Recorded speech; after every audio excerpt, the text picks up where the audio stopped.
Oke, anak-anak, hari ini kita akan melanjutkan materi masih mengenai sistem gerak. Dua minggu lalu dan minggu kemarin kita sudah belajar mengenai sistem gerak pada manusia. Nah, hari ini kita akan melanjutkan masih mengenai sistem gerak, tapi yang kita pelajari adalah sistem gerak pada tumbuhan dan hewan. Kemudian, capaian materi atau tujuan materi pada hari ini, yang pertama, setelah melakukan diskusi, peserta didik mampu mengidentifikasi jenis-jenis gerak pada tumbuhan. Kemudian, tujuan yang kedua yaitu setelah melakukan kajian literasi, peserta didik akan mampu menganalisis gerak pada hewan. Ini adalah tujuan materi yang akan kita capai pada hari ini. Oke, yang pertama kita akan bahas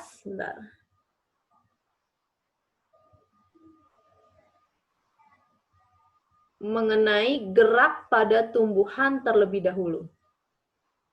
Ya, gerak pada tumbuhan dinamakan gerak pasif. Ya, kalau kemarin manusia dia termasuk gerak aktif, hewan juga gerak aktif. Sedangkan pada tumbuhan dia geraknya pasif. Kenapa disebut dengan gerak pasif? Karena tidak disertai dengan berpindah tempat. Jadi tumbuhan selama dia hidupnya, kalau ditanam di depan rumah, di halaman depan rumah, otomatis sampai dia mati, selama dia hidup akan selalu ada di halaman depan rumah kita. Nggak mungkin pindah-pindah tempat. Jadi itu, tumbuhan pergerakannya tidak berpindah tempat, tetapi berupa gerak pada bagian-bagian tubuh tumbuhan. Seperti misalkan bagian ujung akar, ujung batang, dan bagian-bagian lainnya. Itu. Kemudian,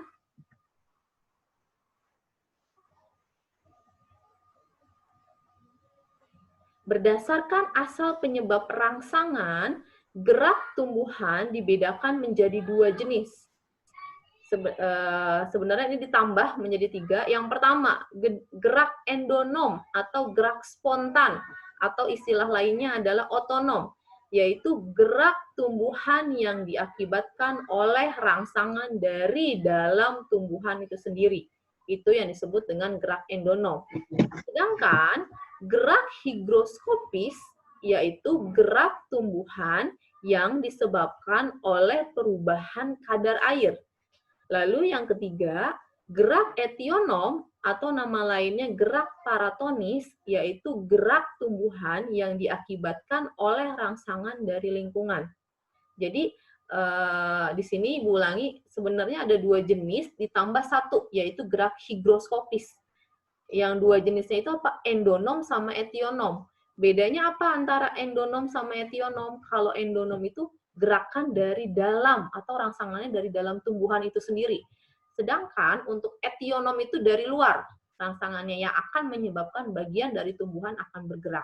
Itu. Kalau higroskopis, Ibu ulangi lagi. Bu, contohnya endonom apa? Kenapa? Contoh endonom. Nah, untuk contoh-contohnya akan Ibu jelaskan satu persatu setelah ini. Ya, untuk endonom, higroskopis, dan etionom. Nah, untuk etionom tadi kan Ibu ulangi gerakan karena faktor rangsangannya dari luar. Ya. Nah, sedangkan untuk gerak etionom tersebut berdasarkan hubungan antara arah respon gerakan dengan arah asal rangsangannya, gerak etionom dibedakan menjadi tiga, yaitu apa saja? Yang pertama disebut dengan gerak taksis, lalu ada gerak tropisme, dan yang ketiga adalah gerak nasti. Nah, setelah ini kita akan mempelajari mengenai jenis-jenis gerak etionom terlebih dahulu. Baru kita bahas endonom dan higroskopis. Karena gerak etionom ini dibagi lagi menjadi tiga jenis, yaitu taksis, tropisme, dan nasti. Ya, mari kita bahas satu persatu. Ya, ini adalah gerak tropisme, salah satu bagian dari gerak etionom tadi.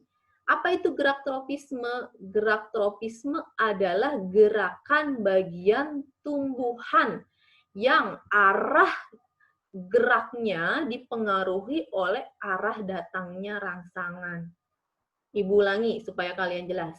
Tropisme itu adalah gerakan bagian ya, bagian dari tumbuhan. Jadi tidak seluruhnya. Bisa bagiannya bisa akarnya, bisa ujung batangnya, dan bagian-bagian lainnya. Jadi gerak bagian tumbuhan yang arah geraknya dipengaruhi oleh arah datangnya rangsangan. Ini kata kuncinya.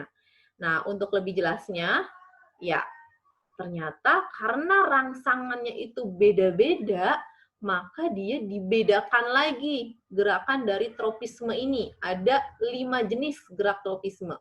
Pertama, karena faktor rangsangan berupa cahaya. Nama gerakannya itu adalah fototropisme.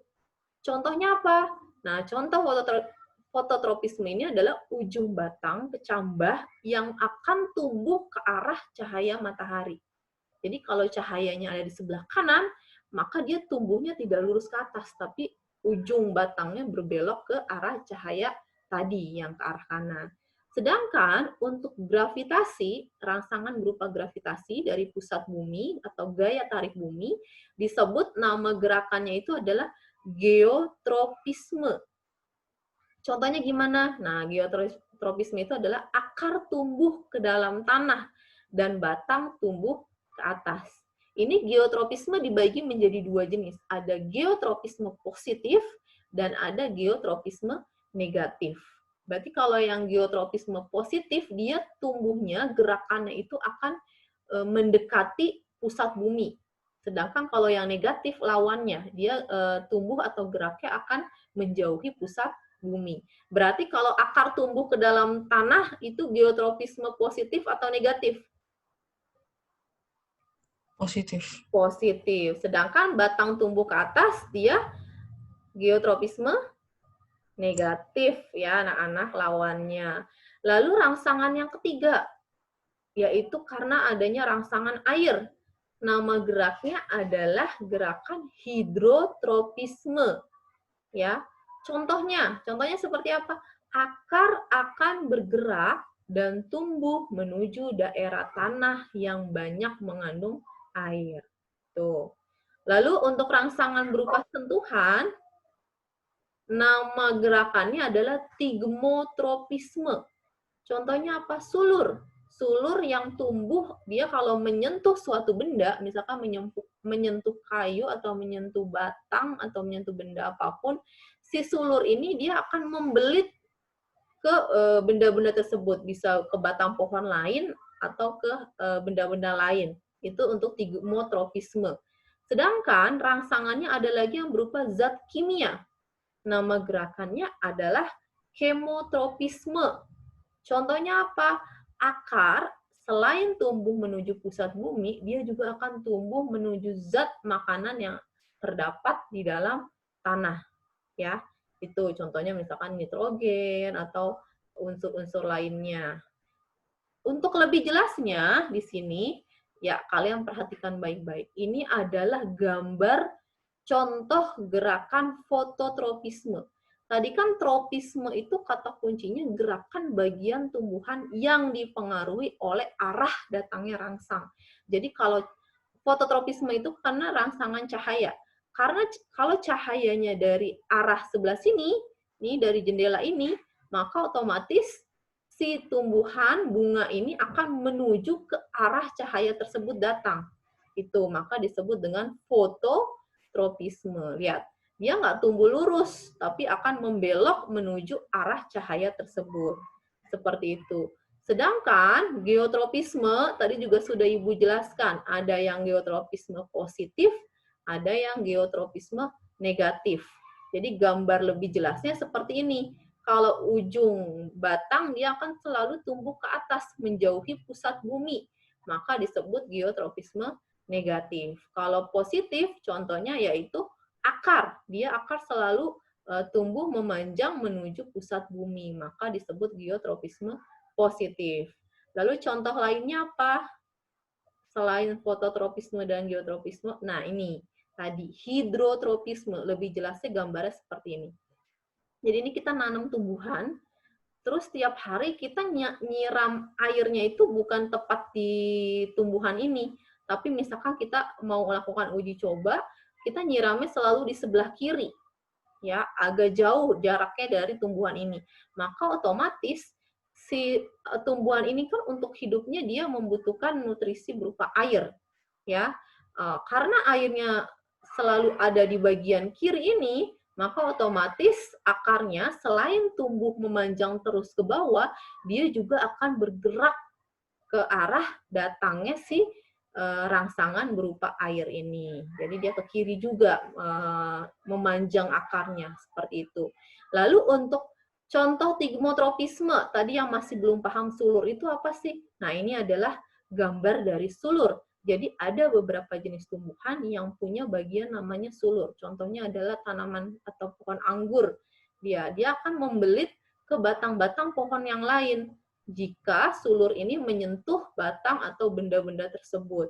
Ini yang disebut dengan tigmotropisme. Jadi rangsangannya dipengaruhi oleh arah datangnya si benda ini, sehingga sulurnya akan membelit batang pohon lain. Itu. Sedangkan untuk kemotropisme, tadi dari kata kimia, berarti dia dipengaruhi oleh rangsangan berupa bahan kimia. Contohnya ini, kita kasih pupuk, kita nanam tanaman, lalu kita kasih pupuk nih ke bagian ke dalam tanahnya.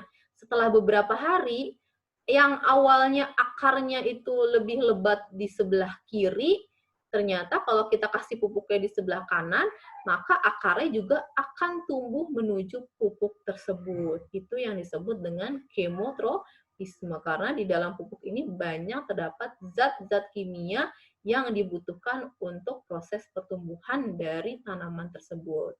Ya, sampai sini jelas ya anak-anak? Oke, kita lanjut. Jelas, Bu. Ya, bagus, sudah jelas berarti. Selanjutnya, tadi kita bahas tentang gerak tropisme. Nah, gerakan yang kedua dari gerak tumbuhan etionom, yang rangsangannya dari luar, yaitu gerak nasti. Apa itu gerak nasti? Yaitu gerak tumbuhan yang arahnya tidak dipengaruhi oleh arah datangnya rangsangan, tetapi oleh tumbuhan itu sendiri. Ini bedanya, lawan dari tropisme untuk gerak nasti. Kalau tropisme, Ibu ulangi, dipengaruhi oleh arah datangnya rangsang, kalau nasti tidak dipengaruhi oleh arah datangnya rangsang. Contohnya ada apa aja untuk nasti? Ini kurang lebih sama dengan gerak tropisme, karena rangsangan itu ternyata jenisnya beda-beda. Tadi ada cahaya, berupa rangsang cahaya, ada nikti. Nikti itu artinya adalah rangsangan berupa gelap. Lalu ada termo itu berarti suhu rangsangannya. Lalu ada rangsangan berupa sentuhan. Lalu ada rangsangan karena serangga. Dan ada rangsang yang lebih dari satu. Jadi beberapa jenis rangsangan. Nama gerakannya apa? Kalau rangsangan karena cahaya, nama gerakannya adalah fotonasti. Ya, contohnya gimana? Ini gerakan membukanya bunga pukul 4, atau ini nama spesies dari bunga, namanya itu bunga pukul 4, atau istilah nama ilmiahnya adalah Mirabilis jalapa. Dia akan mekar, selalu mekar di sore hari. Kenapa disebut bunga pukul 4? Karena dia akan mekar kurang lebih setiap jam 4 sore. Itu. Karena dipengaruhi oleh kadar cahaya yang optimal untuk mekarnya bunga pukul 4 ini. Sedangkan untuk nikti atau rangsangan berupa gelap disebut nama gerakannya adalah niktinasti. Yaitu apa? Contohnya gerak daun tumbuhan bunga merak, Caesalpinia pulserrima, dan daun kupu-kupu atau Bauhinia purpurea yang menutup jika malam tiba. Itu. Jadi nanti akan lebih jelasnya Ibu akan perlihatkan gambarnya. Jadi dia si daunnya ini tiap malam akan menutup. Ya, kalau siang dia akan melebar kembali atau membuka. Lalu rangsang yang disebabkan oleh termo atau suhu disebut dengan termonasti. Contohnya apa? Yaitu bunga tulip. bunga tulip dan krokus yang mekar jika mendadak suhu lingkungannya naik dan menutup lagi bila suhu menurun. Jadi berarti bunga tulip itu akan mekar ketika musim semi, ketika suhunya optimal, yaitu ketika suhu hangat. Sedangkan dia akan menguncup lagi, menutup lagi ketika suhunya dingin. Lalu gerakan yang karena faktor rangsangan berupa sentuhan disebut dengan seismonasti, atau ada yang menyebutnya tigmonasti, sama saja. Contohnya gimana? Kalau tadi kan di tropisme itu sulur. Kalau ini dia gerak menutupnya daun putri malu. Nama putri malu itu nama ilmiahnya adalah Mimosa pudica. Jadi kalian pasti sering mainan nih waktu kecil. Ada tumbuhan putri malu di lapangan, kalau disentuh dia akan selalu menguncup, daunnya nutup. Nah ini kenapa masuknya nasti bukan tropisme? Karena kalau kita mau menyentuh dari sebelah kanan, atas, atau kiri, itu dia responnya itu selalu menutup, jadi tidak dipengaruhi oleh arah datangnya rangsangan, maupun mau kita sentuh dari atas, kanan, kiri, responnya sama. Lalu kemudian rangsang serangga disebut nama gerakannya adalah haptonasti. Contohnya gimana? Nah, tanaman kantong semar ya, atau Venus juga sama. Dia kan makan serangga. Kalau ada serangga yang hinggap di kantong semar atau di Venus, dia akan menutup. Ini akan menutup jika tersentuh oleh serangga. Itu. Lalu, rangsangan yang keenam, ini adalah rangsangan yang lebih dari satu. Disebut dengan nasti kompleks. Contohnya apa? Yaitu gerak membuka dan menutupnya stomata. Jadi, stomata itu apa? Kalian berarti ini harus udah tahu, di kelas 7 sudah dipelajari. Stomata itu adalah mulut daun. Dia letaknya ada di permukaan bawah daun. Nah, fungsinya untuk keluar masuknya gas ya yang dibutuhkan oleh si tumbuhan. Jadi membuka dan menutup stomata ini dipengaruhi oleh beberapa faktor, makanya disebut dengan nasti kompleks. Faktornya apa saja? Ya, kita akan bahas untuk lebih jelasnya, kita lihat gambar contohnya.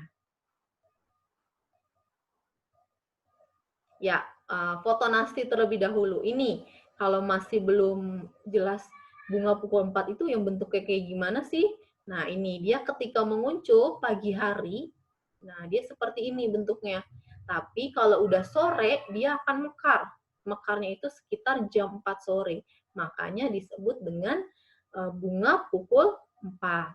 Sedangkan contoh niktinasi tadi, yang disebut dengan karena karena rangsangan gelap, ya.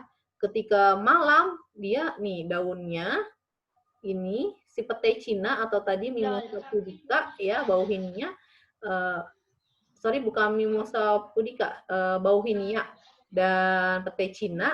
Nah, ini dia kalau malam dia akan mengucup seperti ini nih, menutup daunnya. Kalau pagi nanti dia akan terbuka lagi seperti ini.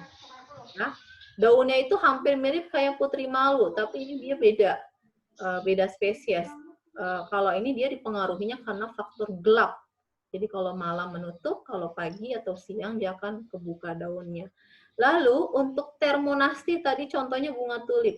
Ini tulip, dia akan menutup atau menguncup ketika suhunya dingin, lalu akan mekar ketika suhunya naik.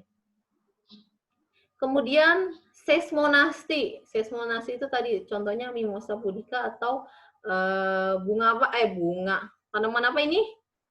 Anak-anak? Putri malu. Putri malu. Jadi yang sering nyentuh putri malu nih, kan kalian benar-benar terlihat jelas dia kalau kena sentuhan sedikit aja langsung gerakannya sangat cepat, langsung menutup daunnya. Sedangkan untuk haptonasti ini ya ini contoh ini Venus atau kantung semar yang ada di gambar. Venus, betul. Venus. Andrew ya tadi yang jawab. Iya, Venus betul sekali. Ini lihat, kalau ada serangga yang nempel, dia akan langsung akan menangkap dan menutup permukaan dari tumbuhan Venus ini, ya. Lalu nasti kompleks. Nah, ini gambar kalau dilihat dengan menggunakan mikroskop. Ini kurang lebih stomata, gambarnya seperti ini.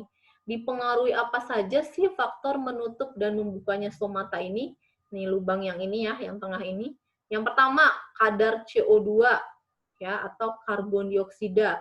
Lalu pH, pH itu derajat keasamannya, dan temperaturnya atau suhu lingkungan. Itu adalah jenis-jenis dari gerakan nasti. Selanjutnya, kita akan belajar tentang satu lagi dari gerakan etionom, yaitu taksis. Ya, anak-anak. Taksis itu apa? Apa bedanya dengan tropisme sama nasti? Nah, kalau taksis ini adalah gerak pindah tempat bagian tumbuhan karena adanya rangsangan. Jadi gerakannya gimana? Gerakannya berpindah, tapi bukan seluruh tumbuhannya yang pindah, tapi hanya bagian dari tumbuhan tersebut karena adanya rangsangan. Jenisnya apa aja? Iya, ada 3 jenis dari gerak taksis. Yang pertama, fototaksis. Foto itu artinya cahaya, berarti rangsangannya karena cahaya. Lalu ada kemotaksis. Kemo dari kata kimia, berarti rangsangannya karena zat kimia. Lalu ada galvanotaksis, yaitu karena rangsangannya berupa listrik. Ya, contohnya apa? Fototaksis euglena. Euglena itu adalah salah satu spesies dari kingdom Protista. Ya, makhluk hidup bersel satu yang hidupnya di dalam air. Dia si euglena ini akan bergerak. Gerakannya kemana? Gerakannya akan selalu ke arah datangnya cahaya. Karena dia si euglena ini bisa berfotosintesis di dalam tubuhnya, dia punya klorofil gitu ya anak-anak. Sedangkan untuk kemotaksis yaitu gerak bakteri oksigen menuju ke sumber oksigen. Jadi ada beberapa ada bakteri itu ada yang aerob, ada yang anaerob. Nah, yang aerob itu adalah di hidupnya itu bakteri membutuhkan oksigen. Berarti dia akan selalu bergerak menuju sumber oksigen. Gerakan lainnya yaitu gerak ketika sel sperma pada tumbuhan berbiji tertutup. Berarti ini sel jantannya, dia adanya di serbuk sari ya, menuju ke sel telur, ovarium, dia adanya di putik bagian bawah. Nah, gerakan ini terjadi karena adanya suatu rangsangan zat kimia yang telah diproduksi oleh sel telur tersebut.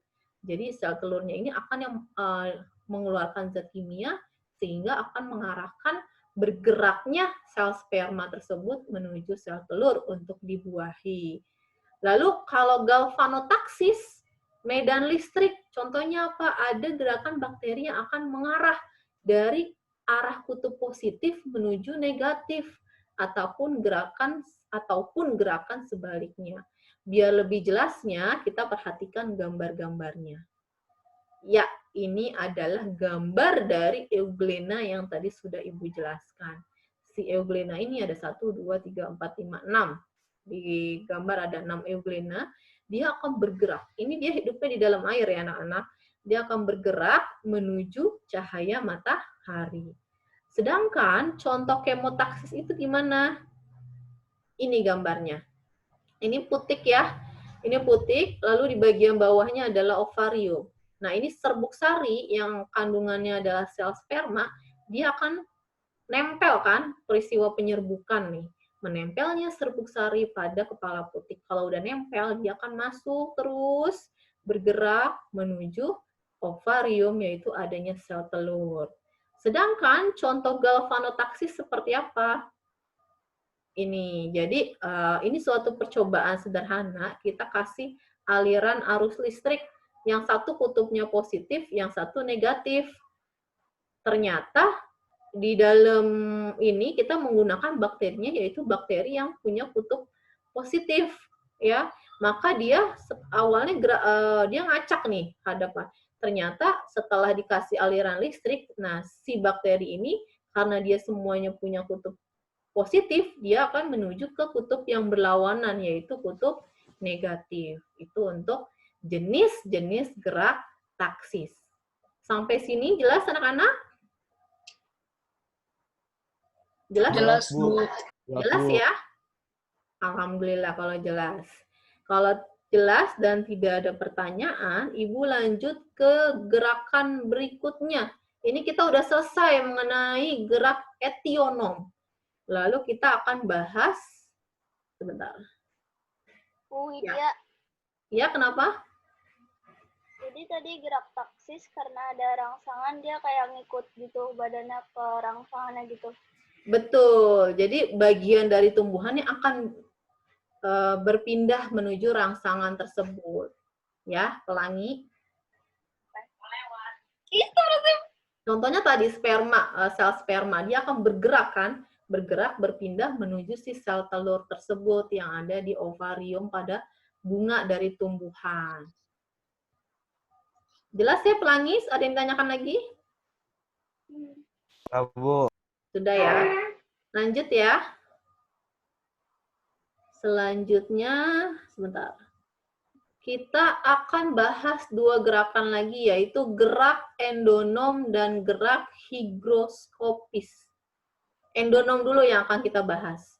Tadi kan etionom. Etionom itu berarti karena faktor luar rangsangannya. Kalau endonom, gerak tumbuhan yang disebabkan oleh rangsangan dari dalam tumbuhan itu sendiri. Ya. Contohnya gimana? Contohnya adalah gerak rotasi sitoplasma atau siklosis pada sel-sel daun Hydrilla verticillate.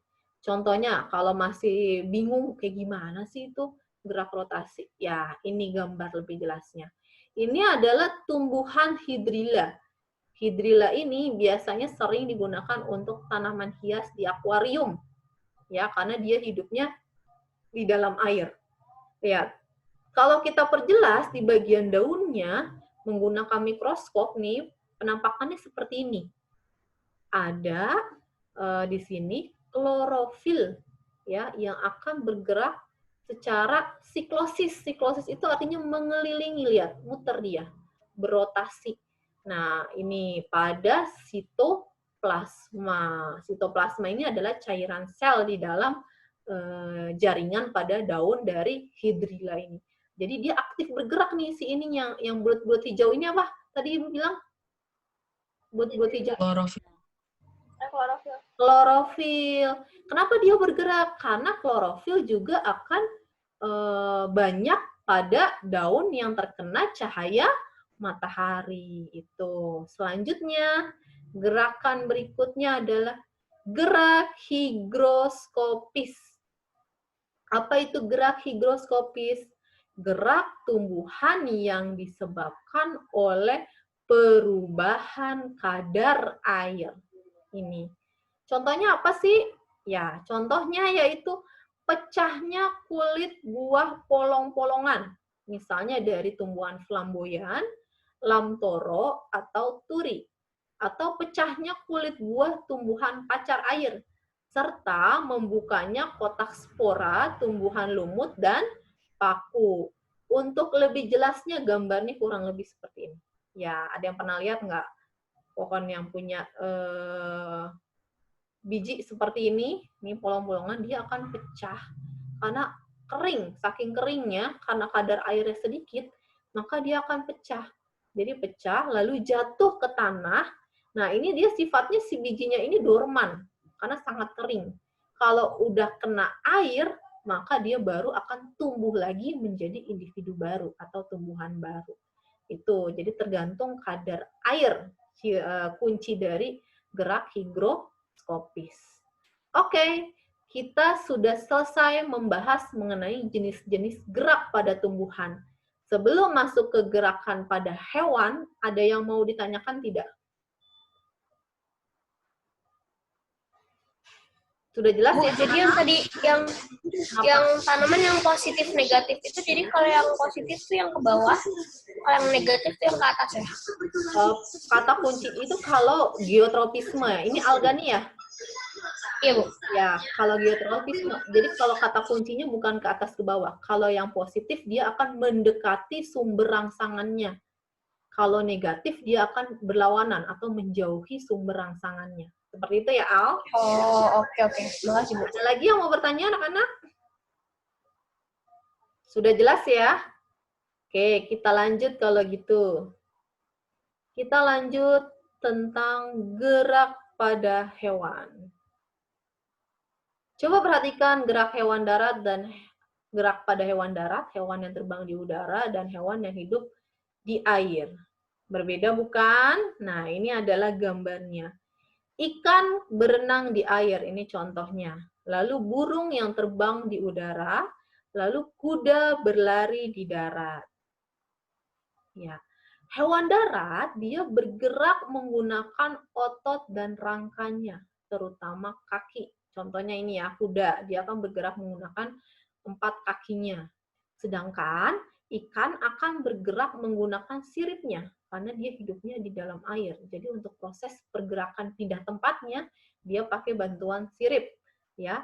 Sedangkan kalau burung, dia karena dia hidupnya sebagian besar di udara, ketika terbang, maka dia menggunakan bantuan yaitu berupa sayap. Mari kita bahas satu persatu ya anak-anak. Yang pertama yang kita bahas yaitu gerak hewan di dalam air. Ya, perhatikan. Ini adalah gambar ikan. Kalian kalau melihat bentuk ikan kurang lebih semuanya hampir sama. Bentuknya adalah streamline. Streamline itu seperti apa? Lihat ini. Kepalanya kecil, runcing, lalu badannya lama-lama lebar, ini menggembung, dan dia buntutnya mengecil kembali, ya, menyempit kembali. Ini yang disebut dengan bentuk streamline. Kenapa bentuk ikan sebagian besar harus seperti ini? Nah, karena Biar lebih gampang. Coba, jangan ragu-ragu, biar apa? Biar lebih gampang mereka lebih aerodinamis. Biar mereka gampang, biar si ikannya gampang Berenang ya. berenang. Gampang lewat. Ya, jawabannya. Siapa tadi yang jawab? Al ya? Aku, Bu. Oh, siapa? Iya, Bu. Iya. Oh, Bu. Juga, Bu. Siapa tadi yang jawab? Nara, bukan ah. Saya tadi jawab dikit lah, Bu, saya. Berdua. Bagus sekali ya, berarti sudah pintar. Iya, Bu. Jadi ini, bentuk tubuh ikan yang streamline ini fungsinya apa? Untuk mengurangi hambatan ketika bergerak di dalam air. Jadi betul kurang lebih. Dia biar leluasa gerakannya. Kalau arus airnya misalkan ke kanan, dia mau ke kiri, kan bertabrakan nih arusnya. Nah, dengan bentuk yang streamline ini dan gerakan si sirip tengah, sirip bawah, dan sirip belakang, maka dia bisa melawan arus air tersebut. Ya, itu. Lalu ekor nih, tambahan. Ekor dan siripnya yang lebar, ini akan berfungsi untuk mendorong gerakan ikan di dalam air. Itu ya. Jelas ya untuk gerak hewan di dalam air. Selanjutnya, yang kedua, yaitu gerak hewan di udara. Tadi contohnya burung. Nih, burung. Sebagian besar burung itu dapat terbang karena dia punya sayap. Nah, ini untuk alasan kenapa sih burung itu bisa tubuhnya itu bisa terbang atau melawan gravitasi, kan otomatis bisa terbang di udara. Nah, ini alasannya. Sayap burung memiliki susunan kerangka yang ringan, tulang dada, dan otot yang kuat. Bentuk sayapnya pada burung itu airfoil, membuat udara mengalir pada bagian atas sayap lebih cepat daripada bagian bawahnya. Ini. Saat sayapnya dikepakkan, udara akan mengalir ke bawah. Dan dorongan bawah tersebut akan menghasilkan gaya yang berlawanan arah sehingga akan menyebabkan burung terangkat ke atas. Itulah yang menyebabkan kenapa burung bisa terbang ketika si burungnya mengepakkan sayapnya. Ini alasannya anak-anak. Jadi sudah terjawab ya. Kenapa burung bisa terbang, kok kita enggak gitu. Ini karena dia punya susunan sayap yang sudah benar-benar fungsinya itu disesuaikan untuk terbang, ya. Ini. Masih ada yang kurang jelas sampai sini? Paham ya? Oke, kalau paham dan tidak ada pertanyaan, kita lanjut. Gerakan yang ketiga, tadi udah di air, di udara, sekarang berarti gerak hewan di darat. Banyak sekali hewan-hewan yang hidupnya di darat. Salah satunya ini gambar apa anak-anak? Gambar apa? Jaguar. Cheetah. Puma. Ya. Cheetah. Ya, kecenderungan hewan yang hidup di darat, dia memiliki otot dan tulang yang kuat. Tulang dan otot tersebut diperlukan untuk mengatasi inersia. Ini pelajaran fisika nih. Inersia itu apa? Kecenderungan tubuh untuk diam. Inersia itu nama lainnya kelembaman. Dan untuk menyimpan energi pegas atau elastisitas untuk melakukan aktivitas. Itu. Jadi tergantung fungsinya juga ya anak-anak. Ini kan tadi kan yang Ibu sebutkan contohnya cheetah. Cheetah itu dia bentuk kakinya ramping dan ototnya sangat kuat untuk pergerakan dia bisa meloncat yang cukup jauh dan larinya sangat cepat untuk mengejar mangsa. Beda lagi dengan gajah, beda lagi dengan kijang atau dengan kucing dan lain-lain. Ini disesuaikan bentuk-bentuk kakinya, apakah untuk berlari, apakah untuk meloncat, contohnya kelinci, seperti itu ya. Dan kurang lebihnya otot-ototnya itu dia memiliki otot dan tulang yang kuat untuk hewan yang ada di darat. Ya, sampai sini. Ada pertanyaan anak-anak? Enggak lah, belum nanti Google-nya. Ada pertanyaan? Paham ya? Coba dijawab, paham atau tidak? Ya Bu, paham Bu. Paham, Bu. Materi ini, alhamdulillah. Paham, Bu. Ya, kalau sudah paham dan sudah jelas, selesai untuk penjabaran materi melalui screen sharing ini. Nah, setelah ini kita kembali ke Google Classroom ya anak-anak. Jangan lupa yang belum isi absen. Mau nanya, Ya, boleh. Ulangi, silakan. bedanya gerak taksis tadi sama gerak tropisme apa, Bu? Taksis. Ya, bagus sekali pertanyaannya ini. Pelangi ya. Kita ulangi nih, taksis mana tadi? Taksis. Taksis nih, gerak pindah tempat. Kata kuncinya kalau taksis itu pindah tempat. Tapi bukan semua bagian tumbuhannya, tapi gerak pindah tempat bagian dari tumbuhan itu. Sama, kenapa? Karena adanya faktor arah datangnya rangsang. Itu taksis. Contohnya ini, ini yang bergerak apa? Kalau di kemotaksis, si sel spermanya, dia kan geraknya berpindah tempat. Awalnya dia nempel di ujung putik, lama-lama kan berpindah tempat nih, bergerak masuk ke dalam ovarium untuk bertemu dengan sel telur. Itu untuk taksis ya pelangi. Sekarang apa itu tropisme? Nah, mari kita balik lagi tropisme. Bedanya apa? Sorry. Ya, tropisme gerakan bagian tumbuhan yang arah geraknya dipengaruhi oleh arah datangnya rangsang. Sama bagian tumbuhan juga. Tapi dia nggak berpindah tempat.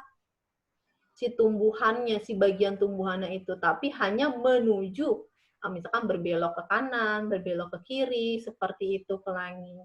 Itu bedanya. Paham ya pelangi? Paham, Bu. Ya, jelas ya. Itu bedanya. Oke. Ada lagi yang mau bertanya anak-anak sebelum Ibu tutup? Mengenai gerak pada tumbuhan dan gerak pada hewan.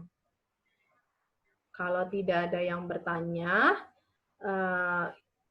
kalian untuk lebih jelasnya ya anak-anak, bisa baca lagi di modul yang sudah Ibu berikan di Google Classroom. Sama di videonya ada ya. Lalu sama di PPT-nya. PPT-nya juga sudah Ibu share melalui Google Classroom.